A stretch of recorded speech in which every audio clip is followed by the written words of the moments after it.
So good afternoon, everyone, and welcome to the CSG ERC Apprenticeships A Pathway to Licensure session.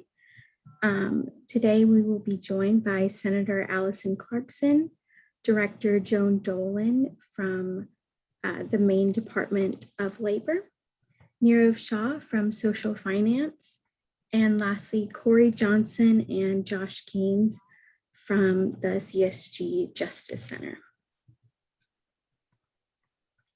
This session was, and these speakers were brought together by the Occupational Licensure Project at the Center of Innovation with CSG. The project is funded by the U.S. Department of Labor and partners with the National Conference of State Legislators and the National Governors Association since 2017. Occupational licensure has increased in importance since the number of jobs requiring an occupational license has risen from about 1 in 20 to now about 1 in 4. However, the differences in requirements for obtaining an occupational license across state lines has created barriers to licensure and made it more difficult for workers to move across state lines. The Occupational Licensure Project works toward removing these barriers and identifying best practices for increasing portability and reciprocity. One of these identified best practices is expanding apprenticeship programs, and the Occupational Licensure Project has worked toward sharing that knowledge by publishing a series of policy briefs about apprenticeships and how those can aid in removing barriers to licensure. Some also include apprenticeships toward certain groups, such as immigrants with work authorization or dislocated minors, as well as featuring on a number of panels about apprenticeships and other best practices in occupational licensure. Just some quick reminders. After this speakers present, there will be a question and answer session. And I ask that all participants submit questions in the chat. To ensure that the speakers can be heard clearly, please also remain on mute while they are presenting. And lastly, the session will be recorded and hosted at licensing.csg.org/webinars. And after that, I will give it over to, I believe, Director Joan will go first. Well, I think we're going together. I'm Alison Clarkson. I'm a senator in Vermont. I'm vice chair of Senate Economic Development and Housing and General Affairs. And before COVID hit us, my last international trip was with Joan Dolan. Joan, you want to introduce yourself and then we'll launch? Yep, thank you, Allison. Hello, everybody, and good afternoon. My name is Joan Dolan, and I am the Director of Apprenticeship and Strategic Partnerships for the Maine Department of Labor. We work out of Augusta in the central part of Maine, and it's a position I've held for the past 10 years and become very passionate about apprenticeships, and I'm going to let Allison kick us off. Okay, well, we were lucky enough to go on this trip together to Berlin, 17 of us in October of 19, and met a number of legislators and professionals. Joan was one of the people who actually knew what she was really talking about, which it was a real treat to have her along. I think we'd love to pull up the first slide, if that's okay. The trip to Germany, the purpose of the trip to Germany was to learn more about the dual education system. And it was sponsored by the Council of State Governments, Eastern Trade Council, and the German American Chamber of Commerce. The purpose of CSG is to facilitate the exchange of ideas and information among state and provincial policymakers, business leaders, and the academic community. And all of us were represented on this trip. It was really a rich community to travel with and to engage in these meetings. We met with everything from from all walks, from a whole range of businesses, from the Waldorf Astoria to government entities, and it was just really stimulating trip. Germany, as you may know, is the 7th largest country in Europe and one of its most important economic engines. It's about the size of Montana. The population is about 82 million, and Germany has 16 individual states, all of which figure into the apprenticeship scene.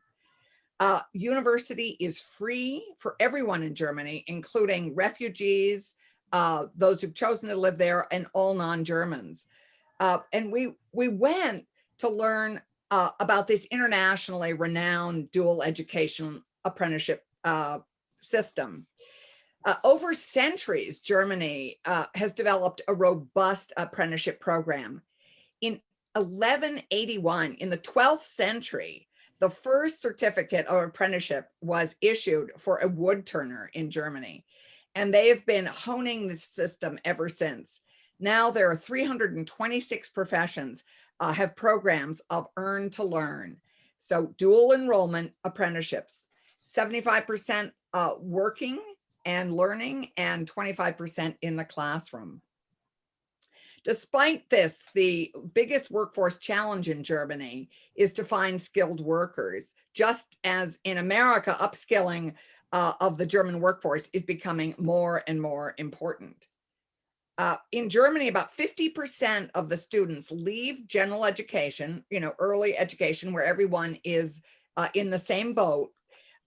And after the 9th, 10th, or 12th grade, they make their way into a world of work via vocational, educational, and training, known as VET.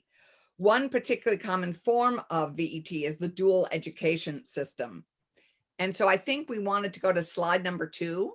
Right, it would be slide number 8, I think, right now. But I think looks like we're having a little challenge with the slides, so we'll just keep it moving. I'm just going to keep going because we don't have much time.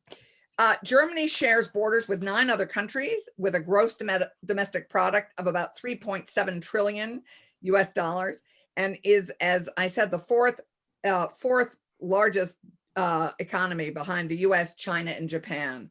Germany is one of the largest car manufacturers, including Volkswagen, Mercedes, Audi, and BMWs. 1.4 million young people in Germany are currently participating in the dual education system. This system of studying and working is the foundation of a vocational education in Germany, and is highly prestigious, as I said, worldwide. And the key to its success is dual vocational education and training, which focuses on learning by doing. In a company, they are employed by a company, and thus it increases retention by combining practical and theoretical training. They have about a 68% retention rate for these people who go through this system. Roughly 3/4 of their time is spent working, and 1/4 of their time is spent in school while they're going through this program. Employers invest 26 billion euros in this program, and the state government, the school, invests about 9 billion. So you can see there's a huge employer engagement and investment in this. The dual education system in Germany refers to these 2 learning venues used to educate the youth of Germany. The education partners are comprised of individual businesses, as I said, and public vocational schools. The vocational education training system enjoys a great reputation in Germany, and in general leads much more quickly to occupational income than a university education does. Later academic study, or a combination of vocational educational training and university education are also possible. So you can finish your apprenticeship and then go to university afterwards. And in fact, one of their challenges now is that so many people are choosing to take a sidebar and go to university after they finish their apprenticeship programs. This delegation that Joan and I were part of we came from 10 different Northeastern states, and we visited, we just had a wonderful time in Berlin. If you're offered an opportunity to go on a CSG Eastern Trade Council trip, take it, because it was really one of the most stimulating things we did. Our delegation had legislators, international trade specialists, professionals, economic and community development specialists, and Joan, who was our sole program director. So Joan, I'm going to hand it over to you. Okay, great. Thank you very much, Allison. And as Allison said, I think it's super important to know that the dual vet standards, which on the previous slide, it showed what dual vet meant, what dual vet means. They're based on the requirements of work. Training standards are continually updated and new standards added in Germany. As a rule, the development of the training standards for each occupation define the content of the training at both locations. And again, it's really employer driven. It's what does the employer need? It's not based on that's what the professor has been teaching for the last 20 years. It's based on this is what the world of work needs right now. And as we know, in this day and age, it's rapidly changing. If you could go to the next slide, that would be wonderful. In Germany, there's two different arms to apprenticeship. There's what they call the Handwerkskammer, which is similar to our labor unions in the United States. And there are 1 million craft companies in Germany, 53 different chambers of skilled crafts. So think about, you know, your plumbers, your electricians, your carpenters, machinists, all of those are part of the Handwerkskammer. Membership for businesses that do those types of things is compulsory, so people are required, and that's where I think that we couldn't just take the German system and plunk it here in the United States, because not everybody would be on board with something being required of a business to do. They employ 5.5 million employees, and of that 5.5 million, about 7% or 363,000 of them are actually apprentices. And so unlike in the United States, it's just an expectation that the businesses are going to invest in developing their workforce. And I think that's another big difference in the United States. And with our labor shortages that are everywhere, particularly acute in rural states such as Maine and Vermont, you know, I think that it's businesses are figuring out, we can't just expect that somebody's going to show up at our door and be, you know, I'm going to have 20 people applying for that one skilled job. They'll be lucky if they get 2 people applying and they may not even have the skills or qualifications. And apprenticeship can help to fill that gap. It costs each business $410 a year to join the chamber. And then the companies are responsible for wages, which are 1/3 of the journey worker's wage. And that word journey worker is an apprentice wage that I spend a lot of time explaining to businesses, that a journey worker is a person that is fully skilled to perform the requirements of the job. And they're not in training, they are, so they're not a master, so they're not completely really wonderful at it, but they're definitely proficient to go off and do their own thing on the job. If you could go to the next slide, that would be great. The second side of the apprenticeship system in Germany is for all the apprenticeship occupations that are not the trades. So if you basically think Handwerkskammer is for the trades, and the German chambers of commerce are different than the chambers of commerce here in the United States. And they do all the occupations that you can see, the apprenticeship examples there. They're all for the non-craft apprenticeships, 330 occupations. But again, all of the businesses are required to join. It's not an option. They have to pay in. And it's a sliding fee for these businesses, dependent on the size of the company. So the smaller the company, the less the fee, the bigger the company, the bigger the fee. If you could go to the next one, that would be wonderful. I think many of you are probably not familiar with what is apprenticeship anyway. You know, I know everybody has their own definition in their head of what apprenticeship is. In the United States, registered apprenticeship has a very specific definition. It's a very flexible training model that can be adjusted to meet the needs of business, even if it's, you know, two businesses that are hiring carpenters. If one is doing, you know, fine carpentry for cabinets, and another one is doing, you know, framing for a house. You know, it's not, a carpenter is not a carpenter, it's not a carpenter. We can customize what we call the schedule of work, or what the apprentice is going to learn on the job. And it's important to note that apprenticeship is a paid job. It's not somebody that's going to be doing work for free.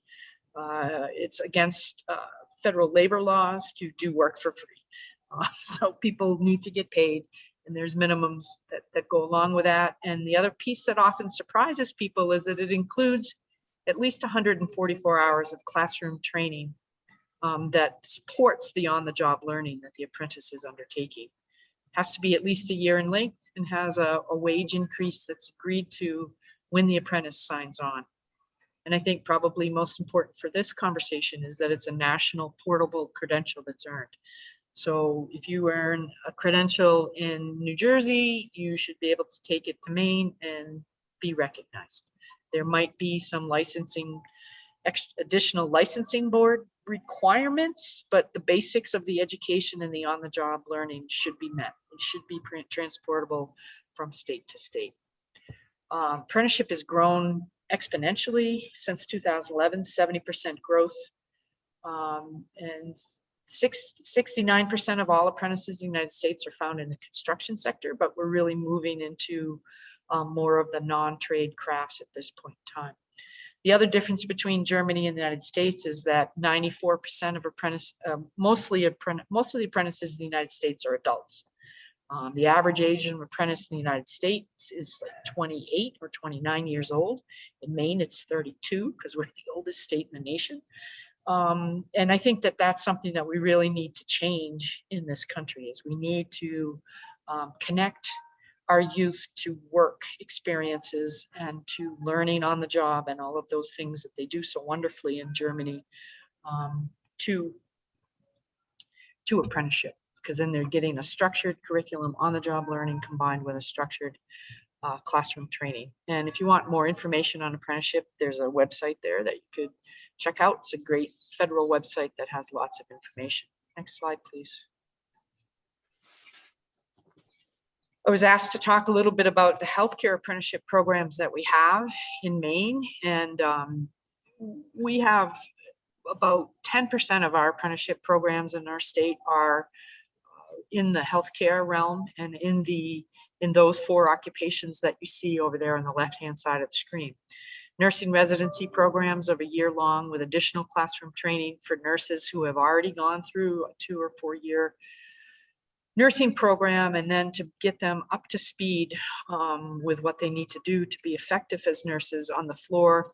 They've adopted these nurse residency apprenticeship programs. And it's actually increased retention of people a lot. And then there's specialty nursing programs. So to become an emergency room nurse or a critical care nurse, different things that they need to learn on the job to be good at that. Medical assistants and certified nursing assistants. And then we're working on, I'm just going to talk about the one that I'm most excited about, which is actually the certified nursing assistant to licensed practical nurse. We're developing an apprenticeship for that. And I know they're also working on that in Virginia and in Montana and in Washington state at this point in time. And it's going to be targeted towards high school students and having them earn their CNA license when they're in junior in high school, and then move on into the licensed practical nurse through on-the-job learning and sitting for their license exam at the end of that. You go to the next slide, please. And just had some recommendations, and I see that we're pretty much out of time. So I think we won't have time to really go through all of these. But we had some takeaways, though, that Joan has already alluded to. I mean, the first takeaway is really we need to focus on practical application of knowledge at a much earlier age. In Vermont, we're working on getting kids with individual pathways beginning in 7th and 8th grade. And I know Joan is having already mentioned it. It's one of our biggest takeaways is that we have to do this earlier, and we need apprentices beginning at a much younger age. The second one, I don't know if we have time to go through all these, but you can read them. We need to develop youth pre-apprenticeships and apprenticeship opportunities in collaboration with employers, high schools, community colleges, and workforce partners. We need to identify companies willing to engage and invest. The key thing is companies really need to understand and appreciate the value of apprenticeships. And they need to become intermediary sponsors of apprenticeships. So that's a big work I think America has to undertake in that regard, is really educating the employers on the value of apprenticeship. Germany has had centuries of appreciating this. And we need to engage the youth to provide peer-to-peer promotion of apprenticeship programs and unleash them on social media. We need young people selling to each other the excitement and the opportunities here. Joan, do you want to do the last group? Sure. I think we sort of touched on the first bullet, and then encourage the education systems to develop flexible individual learning plans for all students. I think we're starting to move to a more flexible schedule, not being so semester based in our delivery of classroom training. And also we need to really look at the learner at the high school level and say, what is it that this individual needs? Take a look at those states if you're interested in learning more about what really high quality pre-apprenticeship programming looks like. And I think we can also address the needs of new Americans, licensing and skills upgrading, and maybe even recognizing the skills that they've brought with them from another country. I know in Maine, we have people that used to be doctors in their home country and they can't even be certified nursing assistants in Maine, which is, we need to fix that. I think apprenticeship can help that. Yeah. Okay. So that's all we have. And thank you for your attention. Thank you. And we're happy to take questions later because there's lots more. Thank you both so much for that presentation. I believe now we will move on to Niray from Social Finance. Good afternoon, everyone, and thank you to CSG for allowing me to be part of the conversation, and thank you to Senator Clarkson and Joan for that overview of the apprenticeship. And I'm hoping that as part of this panel, I get an invite to the next Berlin trip. That sounds like a ton of fun and a good learning experience. So again, my name is Niray. I'm a vice president at Social Finance. We're a nonprofit organization. You can advance the next slide, please. We're one more after this. We're a nonprofit organization that's been around for 10 years, and we're best known as one of the pioneers of the Pay for Success movement. And Pay for Success, in short, is how do we better use evidence, data, outcomes measurement to create rapid feedback loops so we understand what programs are working the best, and making sure we're aligning policy and funding towards those programs is kind of one big component. The second component of Pay for Success is really around how do we braid and leverage capital, both from the public sector and the private capital, to get to scale. So we all know that we are facing a number of challenges, not least in the workforce development space, and scale is going to be important, but scale without impact is not helpful. That's why all of our work is centered around outcomes. A core part of our work has been around economic mobility. And so that's the reason that we have been invited to this conversation, is to share a couple of different strategies that we've worked with both in the public sphere as well as the private sphere to amplify impact by scaling programs that work, including apprenticeships. You can fast forward 2 slides, one more after this. And so I wanted to, again, talk about 2 initiatives. The first one is a relatively new strategy to address a real need. And this need won't be a surprise to anyone else listening to this conversation. There are real barriers to access for, especially when you start talking about individuals with low income, individuals of color, individuals that haven't had the opportunities that many of us have had. And those barriers can be financial in nature. They can be access in nature and geographically not prominent around where individuals live. So there's many of these barriers, and some of these barriers are really high. And what we found is that there is a unique space where there, especially for short duration credentialing and training programs, where there isn't financing from your traditional Title IV programs, whether it be student loans or Pell Grants, that is a limitation for individuals to get onto pathways of economic mobility. And we've devised a new strategy, what we're calling the Career Impact Bond. It's a distinct form of an income sharing agreement targeted for individuals that are low income and traditionally face barriers to access. And for folks who are not familiar, the income share agreement is a model that individuals finance education, short duration training and credentialing programs, and their repayment is contingent upon their ability to maintain or to get a good job and maintain that job. So it's all based on the level of salary that you get. And I can, after this slide, I will go through an example.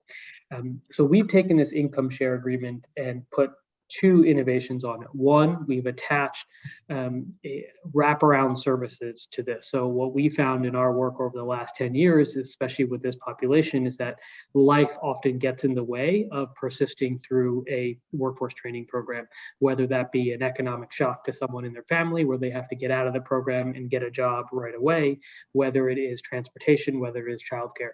So for each of the projects we're putting together, we're understanding the target population, the geography, and think about what other kind of wraparound services can we attach to these programs to ensure that individuals are actually persisting through the training and workforce program. So that's kind of innovation number one. Second piece is that we are making this student friendly. So we put a student friendly Bill of Rights to all of our income sharing agreements. We are putting terms to put the individual's financial security first and foremost through the duration of the project. And I'll get into an example in a moment. We are currently using two different vehicles, if you will, to scale this career impact bond strategy. We've put together a $50 million impact investment fund, which we're calling the UP Fund, which sits outside of the public sphere. And we have impact investors putting up money to go into programs that allow individuals to get access to programs they otherwise wouldn't have access to.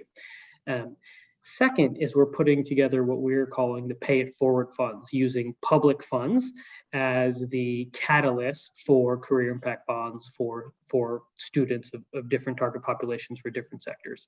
I'm going to come back to this pay it forward fund, but I want to, if we can advance to the next slide, I want to make this concept a little bit more concrete with a real life example. So we, in partnership with a coding bootcamp named called General Assembly, launched this is our first career impact bond project. And for those of you who are not familiar, General Assembly is a best-in-class coding bootcamp. They offer a 14-week program at a cost around $15,000 for that program. Traditionally, their population has eluded individuals with low incomes, especially with individuals of color, because there are real barriers to access, largely financial.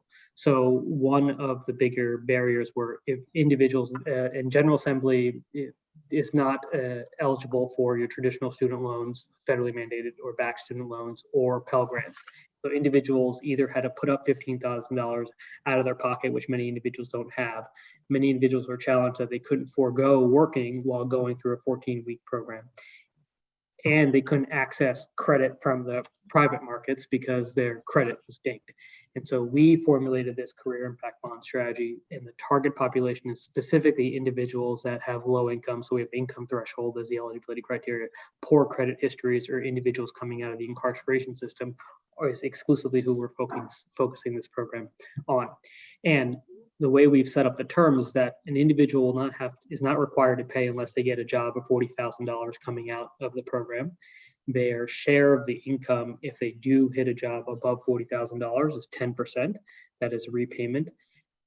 At a maximum, they'll never pay more than 1.5x the financing they've taken out. So if you've taken out $15,000, you owe $22,500. If you pay that in 2 years, then your obligation is over.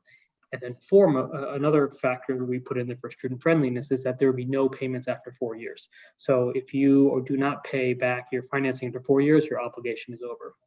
So this is kind of an example of how the income sharing agreement can work. As I mentioned earlier, in addition to this, we put an emergency cash fund that's available to students who need cash assistance as part of this program. There's access to a counselor to help with any needs that individuals have outside of the training program to ensure that, again, they're persisting in the program. The table to the right is one that we're very proud of, just to talk about the focus on populations that haven't traditionally had access to these type of programs. So the traditional General Assembly makeup, you had 48% of the individuals were white, 6% Black, 6% Latinx. If you look at our program, we have 38% of the population that's Black and 14% that's Latinx. So we're seeing more populations, again, that traditionally have barriers to access, that are getting access to these type of programs that they're otherwise not getting to. So this is kind of an example of the Career Impact Bond. We've used, again, that $50 million Impact Investment Fund to scale this up. As the pandemic, we can flip to the next slide. As the pandemics ensued and some of the stimulus funds started coming out of the federal government and trickling down, we realized there was an opportunity to have a similar vehicle in the public sphere. And we're calling this, again, the Pay It Forward Fund. Let me try to walk through how this works. So on the left-hand side here, we have a government funded vehicle, and using stimulus dollars or funds appropriated to that jurisdiction that sits in an account. That account then allows, let's say if there's $10 million, I'm going to make up a fictitious example just to play this out. If there's $10 million sitting in a fund today, that $10 million can serve 5,000 individuals through apprenticeship program or an array of workforce development programs. That individual then goes through a training program. As they go out and get employed, and they get employed at a salary that's above the threshold, and they start making repayments on this income share agreement, that repayment gets funneled all the way back to that fund in the beginning. And so now you can serve another cohort of individuals. So one of the big key factors and the advantages of this is that one-time dollars can be deposited into this fund, and now it can revolve. So then therefore you can serve a number of different cohorts. And so this is one idea that right now we're working with about 7 different jurisdictions at the state and at the city municipal level to think about how this Pay It Forward strategy can work within their existing workforce development goals to identify pathways for individuals to who have financial barriers to access, can now get a vehicle that allow them to get access to economic mobility. We're in the process in the first quarter of 2022, we expect to launch our first Career Impact Bond with an apprenticeship program in the IT sector that we're extremely excited about, because there's lots of opportunities to have individuals working as in a job as a part of their training program, so you know that your skills are going to match what the employer's needs are. Another piece of excitement here is we're starting to get engagement from employers to start paying back the financing on behalf of the students. In one of our Career Impact Bonds with the American Diesel Training Center, a number of employers are already starting to repay the financing on behalf of individuals they've employed through the program.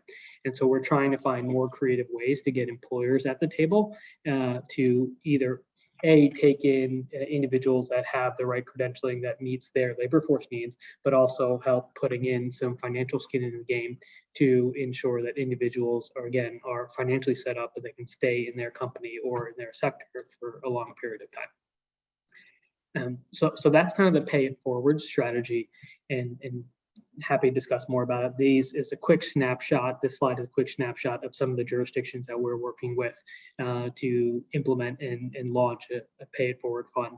Most notably, New Jersey and Ohio are 2 areas that we're working in. Florida are 3 areas that we're working in right now, but there's a number of other geographies that we're having discussions with, again, at the state and municipal level.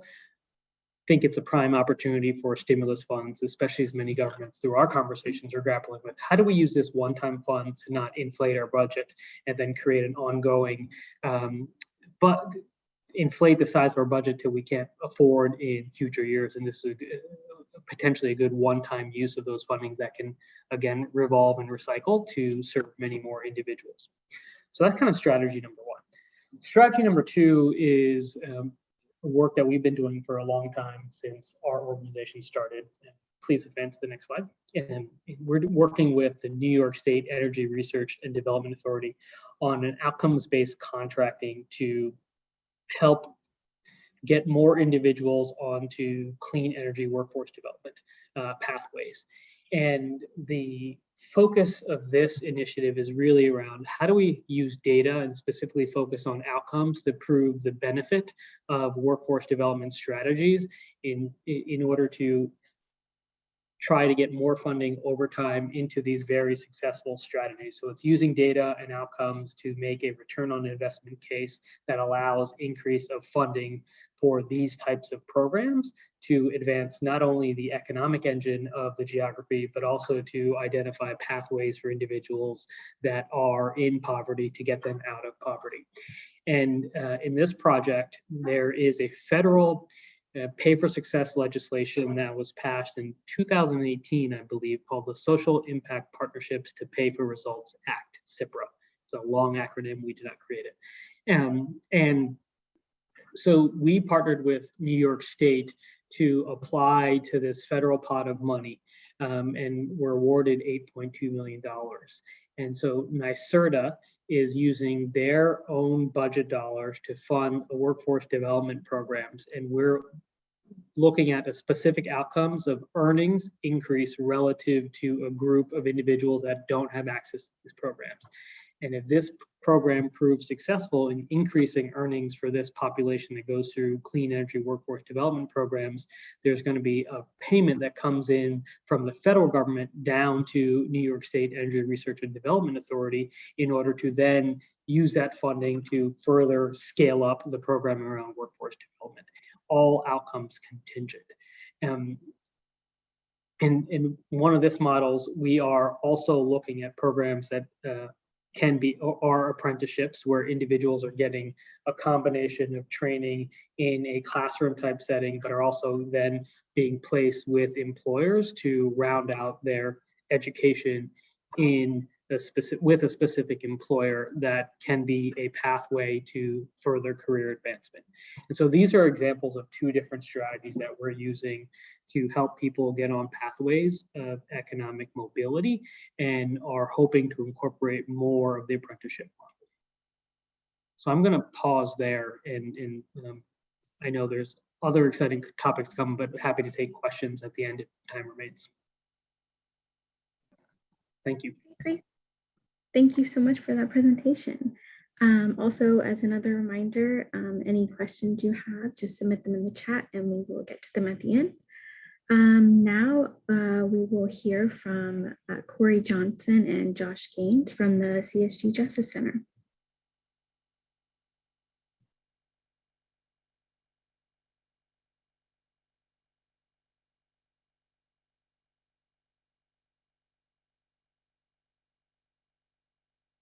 Can everyone hear me?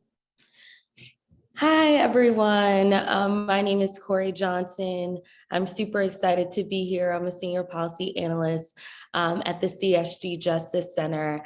I am joined by my colleague, Josh Gaines, who is a project manager, also on the economic mobility team. For those who are not familiar with the CSG Justice Center, just a little bit about us. CSG Justice Center is the criminal justice arm of CSG that's focused on helping states improve their criminal justice system. At the economic mobility team, we are particularly interested in eliminating barriers to the workforce and establishing pathways to meaningful employment for formerly incarcerated individuals. This is particularly important during in the wake of COVID. We recognize that now more than ever, as Niray stated, now more than ever during the pandemic, with some states achieving some of the highest unemployment rates that they've seen in a very long time. Maryland, I think, nearly tripled its unemployment rate. It's important to recognize that unemployment has been more pronounced for formerly incarcerated individuals. If you look at this slide here, the unemployment rate for formerly incarcerated or individuals with a criminal record, it's 27%. When compared to individuals that do not have a criminal record, the unemployment rate is 6%. That unemployment rate is even more pronounced across different demographics, particularly racial demographics. If we look to this right here, this graph right here, Black women who have a criminal record or a past conviction, the unemployment rate is 43.6%, relative to white women, which is 23.2%. These rates are very concerning, as we've identified that employment has a direct relationship with public safety. We believe that employment is key to successful reentry.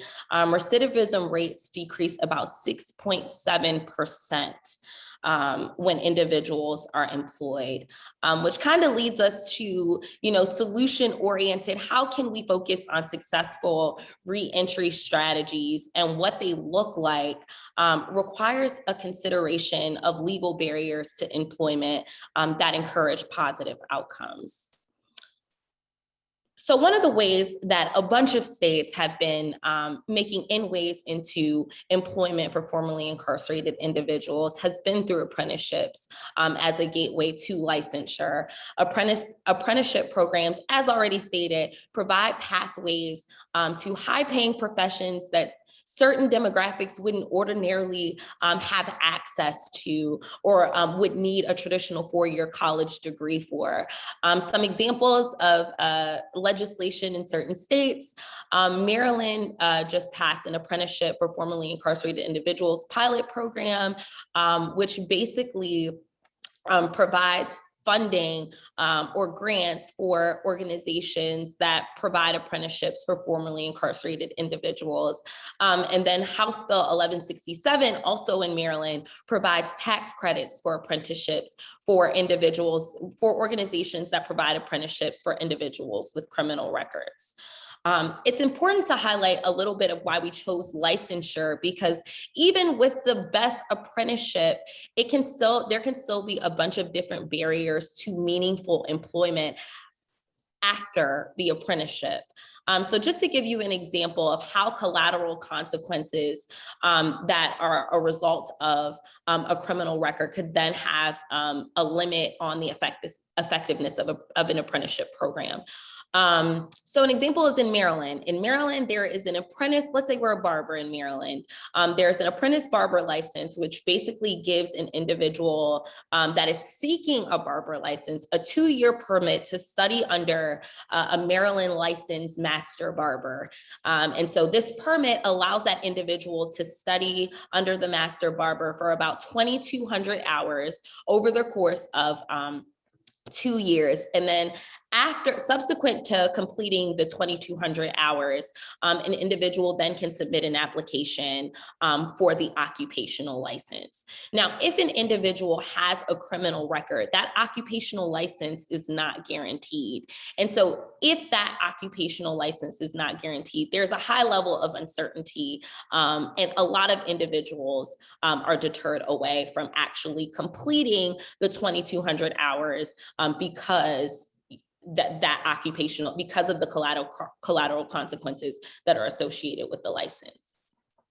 So that's kind of where our work comes into play here at the Economic Mobility Team. And that centers around fair chance licensing and eliminating barriers to receiving an occupational license for individuals that are formerly incarcerated or have a criminal record.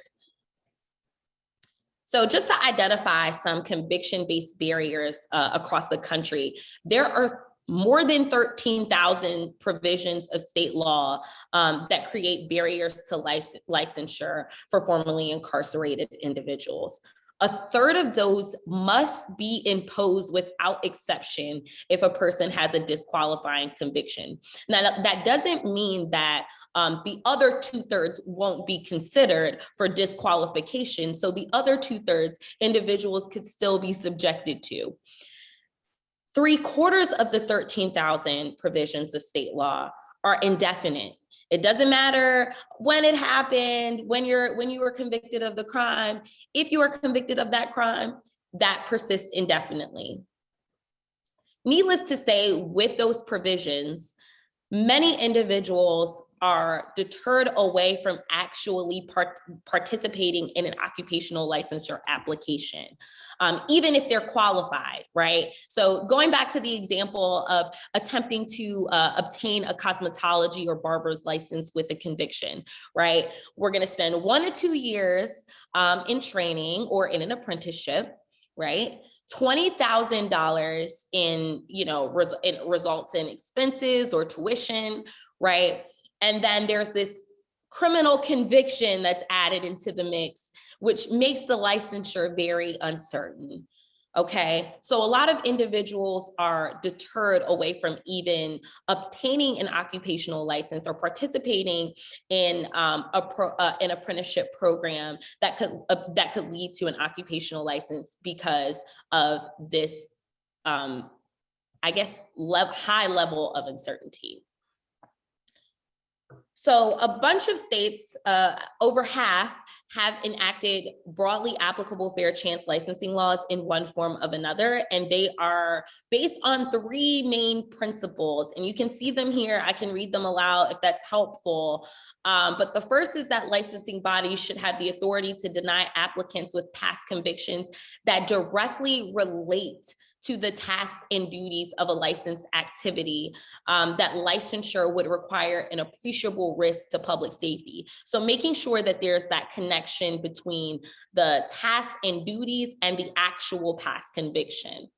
Second key principle, workers should not be barred from licensure solely on the basis of a past conviction, and instead should receive individualized consideration. So what does that look like? Considering the length of time of the conviction, or the relatedness of the conviction, or rehabilitation, goes kind of into the second prong of the principles. And then the third key principle is that licensing policies and practices involving determinations about criminal history should be transparent and consistently applied. So individuals that are applying can actually know what the parameters are and how it relates to their past conviction. So we've identified 13 best practices or principle, or how the principles have kind of unfolded in practices across the states. So this is what some states are doing. One is increasing transparency in the application process. So that looks like pre-application eligibility determinations and publishing a list or information that explains how your criminal history could impact your application for an occupational license. Limiting the consideration of certain criminal records to between 5 and 10 years generally is what most states are doing. And then providing statutory guidance on how boards must evaluate criminal histories and what that process looks like.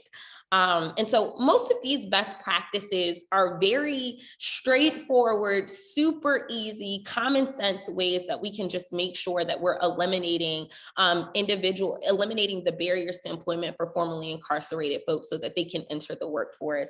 And I spoke briefly about the pre-application process, but here's an example in real time of the states that have fully implemented pre-application requirements for individuals.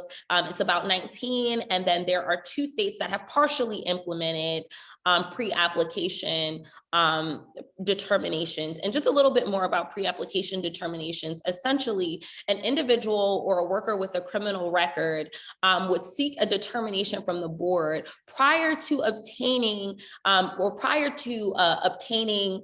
apprenticeship, or prior to completing 1 to 2 years of educational training, or $20,000 worth of tuition and expenses. An individual would then seek a determination from the board, and the board, prior to the individual investing time and money into the application process, will receive a determination, and then that determination could help better equip them for participating in an apprenticeship program or participating in an application for the occupational license.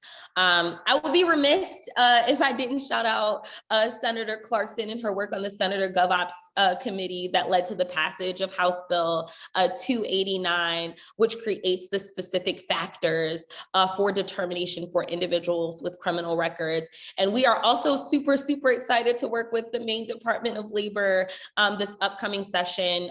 We are working with Representative Maggie O'Neill to further enhance or eliminate the barriers to licensure in Maine as well. So thank you for having us. And if you have any questions, here's our email addresses. And I know that we're also doing a Q&A at the end. Okay, thank you so much, Korey. Now I will just, share my screen for the some contact information for the speakers if any of you would like to contact them after and connect. But now we will get to the two questions it looks like we have. The first is, does your term apprenticeship include formal education? And it looks like, Joan, you wanted to answer that one? Yeah, absolutely. Registered apprenticeship in the United States includes at least 144 hours of classroom training for every year of the apprenticeship program. And the classroom training can be delivered online, face-to-face in the classroom. The employer can deliver the classroom training if they have qualified instructors to do that. So absolutely, that's one of the keys to registered apprenticeship. It's not just on-the-job learning, it is supported by relevant classroom training. Okay, did anyone else want to add anything to that question? No one? Okay, the second question looks to be possibly for anyone. It asks, how about the international trained Iraqi physicians? So if anyone has any knowledge about, I guess, apprenticeships for foreign trained professionals? It's really a state-by-state decision at this point in time, which is really challenging. And, so I don't think there's any real ways of doing it. And as I mentioned during my presentation, we're trying to work in Maine with our licensing boards, our healthcare licensing boards, to develop pathways to licensure for foreign trained professionals, and encouraging them the use of competency-based assessment, and certainly testing out to be sure that they're competent both on paper and in practice. But just saying that it's really difficult. So Germany has done a really good job working with their refugee population. They've had a significant one for many years now, and they really try and assess each individual, identify the gaps in training, train to that, train in language. They do a self-assessment. They try and sync the education system with the individual's needs and address the skills and the gaps they may have. They have their biggest challenge, and it's actually one we face here in America, obviously, is the ultra-right, who have fought the investment in refugee education and apprenticeships and syncing licensure with what their foreign education, their country of origin education was with the education system in Germany. In Vermont, we're doing the same thing. We're doing something very similar to Maine. We are working hard. This is a population full of opportunity for all of America, and it would behoove us all to figure out how to assess individuals' competencies, skills, training, do any further training to that gap of knowledge or whatever is needed for that state, and really get people working and engaged in our economy as soon as possible. Okay, great. It looks like the next question is, can anyone speak to wage standards for apprenticeship programs funded with state dollars? meaning creating programs that pay livable wages if they receive state support to create the programs? So I can, in Maine, our legislature this past session just passed that in order to be eligible for an offset in the cost of the classroom training, which is afforded through our state general funds, the registered apprenticeship program has to begin at 1.25 Maine minimum wage, and it has to end at least 1.5% above minimum wage. And the other thing that I just mentioned about that is we've seen a huge uptick in the number of registered apprentices in Maine as electricians. And it's because last year the legislature passed that 10% of the workforce on jobs funded by the state had to be registered apprenticeship. And those percentages are going to go up over time. I think it goes up to 25% of the workforce on construction projects funded by the state have to be, the workforce has to include a percentage of registered apprentices.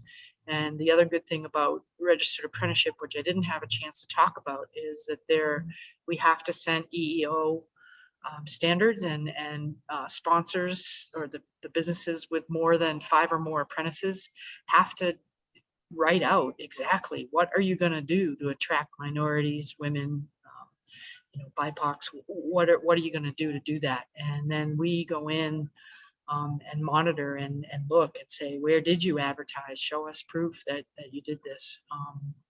And so I think it can make a big difference. I think that apprenticeship can help to level the playing field a little bit for people who are traditionally barriered into entering into apprenticeship. Okay. Does anyone else have anything to add to that question? Okay, really quickly, I believe we have a question about how the CSG Justice Center can help states that are interested in fair chance licensing. Yeah, of course. So right now we are working in 22 states. And we are more than happy to help any state legislators that are looking for ways to improve the licensure status for formerly incarcerated individuals through collateral consequences. We are working with a bunch of states already, and we would be more than happy to work with anyone who would like to do that.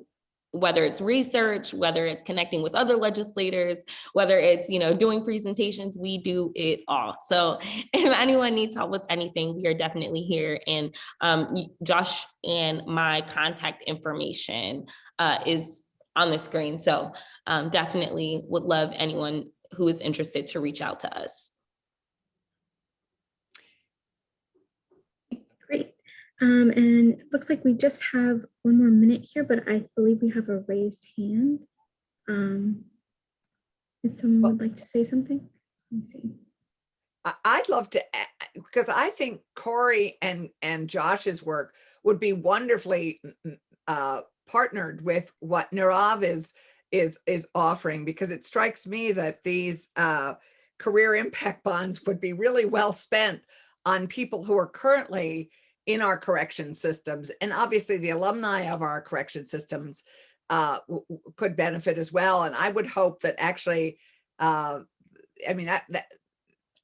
me, this is a great opportunity right here on this screen of expertise that could be melded and for a net gain to our population, because all our corrections alums are returning to our communities, and we want them.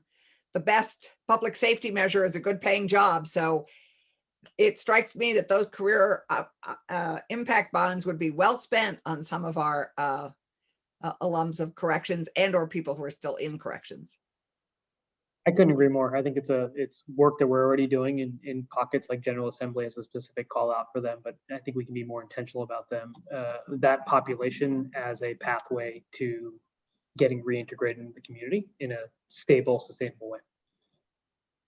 Rob, you said you are working in Maine, so we are working in Maine as well with Representative Maggie O'Neill. So super excited, and I will be reaching out just because I think it is important. Yeah. Looking forward to it. And Vermont would love to be included in that, because as all our states are trying to have people incarcerated for shorter periods of time and really keeping only the toughest cases in prison, we have less occupational training time in prison. So it would be great to do an identify and assessment system while they're in corrections, and then have those bonds and supports once they get out. But don't forget about the work opportunity tax credit that's available for bonding for folks that are exiting prison. And we're also doing a lot of work of registered apprenticeship in the prison systems. And so the people are getting most of their classroom training completed before they're even released. And then during the pre-release, we're connecting them to apprenticeship employers.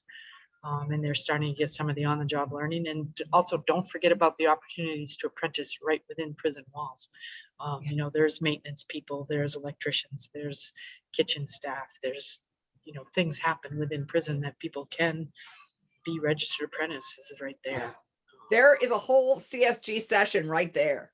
That's maybe for next year. Maybe for next year. There's some good ideas here, but unfortunately we're past time already. So I just want to thank all the presenters and everyone who attended, and I hope everyone has a good afternoon. Thank you. Kaitlyn. Thank you very much. Goodbye. Bye now. Thanks a lot.